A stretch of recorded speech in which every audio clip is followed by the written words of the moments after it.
You know, we spend years, sometimes our entire high school career, building up to one single moment, one decision, one acceptance letter. But what happens when that letter says no? Today, we're going to explore why getting rejected might just be the very thing that sets you free. So that's a quote from Travis Hornsby. He's the founder of a really successful startup called Student Loan Planner. And oh yeah, he was rejected by Harvard 3 times. And that feeling he describes, that you're a complete failure, that's right at the heart of this pressure cooker we call college admissions. But is that feeling, is it actually true?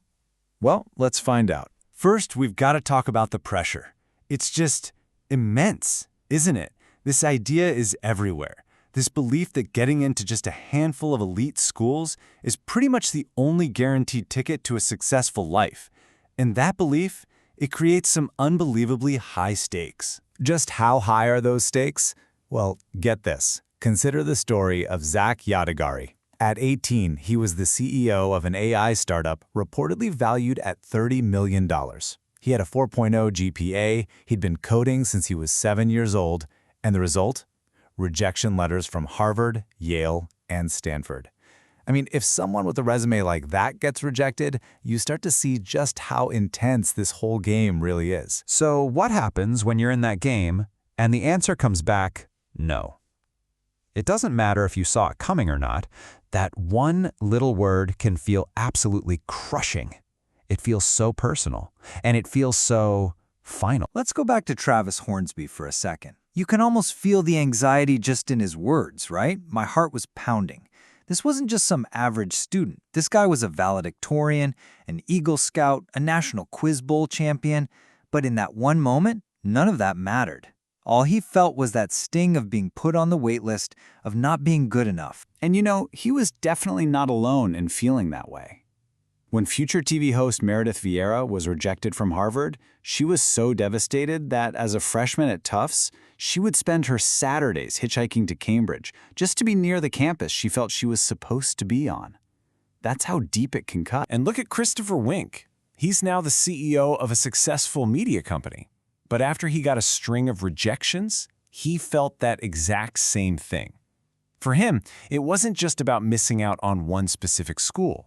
It was this gut punch feeling of embarrassment, a feeling that he had, in some really fundamental way, just failed. But here's where the whole story starts to take a really sharp turn. All these people felt like failures. But what if that rejection letter wasn't a verdict at all? What if it was actually an invitation to join a surprisingly impressive club? I mean, this is the real question, isn't it? Is that thin envelope, that email, really the end of your story? The evidence overwhelmingly suggests, nope, not even close.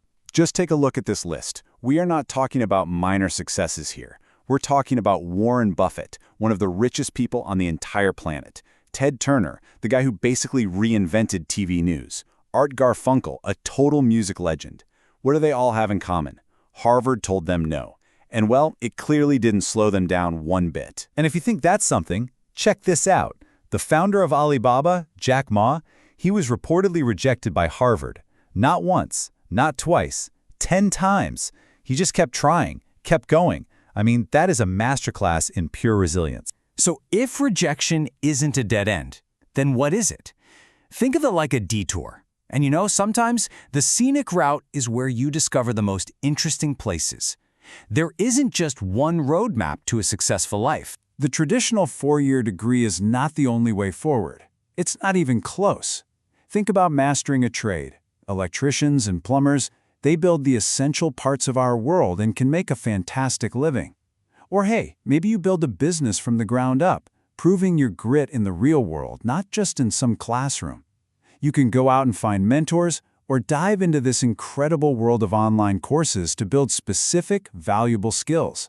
These aren't just backup plans. These are powerful paths all on their own. What all these alternative paths offer is something traditional education often really struggles with: flexibility. They're accessible, they're often way more affordable, and they frequently teach you the exact skills the job market is desperate for right now.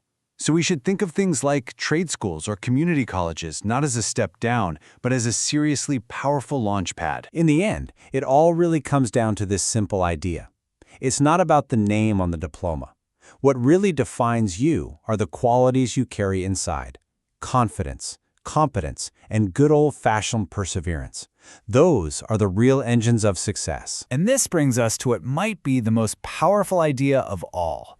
What if rejection isn't just some obstacle you have to get over? What if it's actually a gift, a source of some kind of unexpected freedom? Take Lydia Brown. She was rejected by both Harvard College and Harvard Law. But she says that getting turned down was, indirectly, one of the best things that ever happened to her. Why? Because it led her to Georgetown.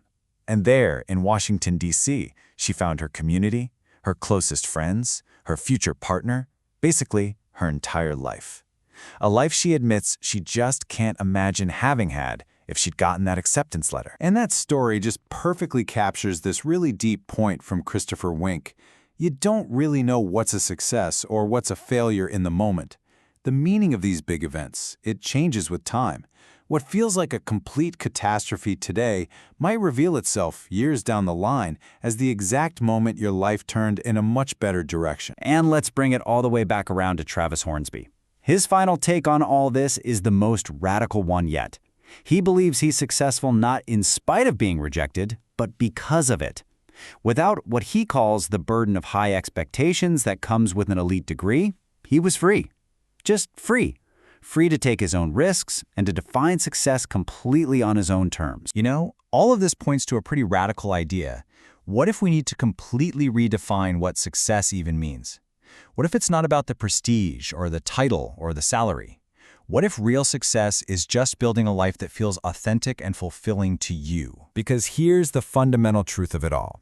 Elite schools do not have a monopoly on success. They attract smart and driven people, sure, but they don't create them. The drive, the curiosity, the resilience, that value is always and will always be inside of you. So, just remember this. Where you go is not who you'll be. That choice is always, always yours. The only real question left is, who will you choose to become?